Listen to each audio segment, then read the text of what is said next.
सांगलीच्या विटामधून संशयित तरुणाला अटक करण्यात आलेली आहे। नशेकरता मेफेटाईन इंजेक्शन विक्री करणाऱ्याला अटक करण्यात आलेली आहे।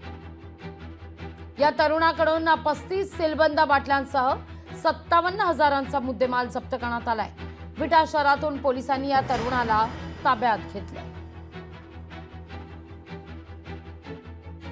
मेफेन टर्माइन सल्फेट इंजेक्शन हे नशेली इंजेक्शन, नशा येणारे इंजेक्शन विक्री करण्याच्या उद्देशानं जवळ बाळगलेले आहे। गुन्हे प्रकरण पथकाने सदर ठिकाणी छापा टाकून सदर इसमास ताब्यात घेण्यात आले।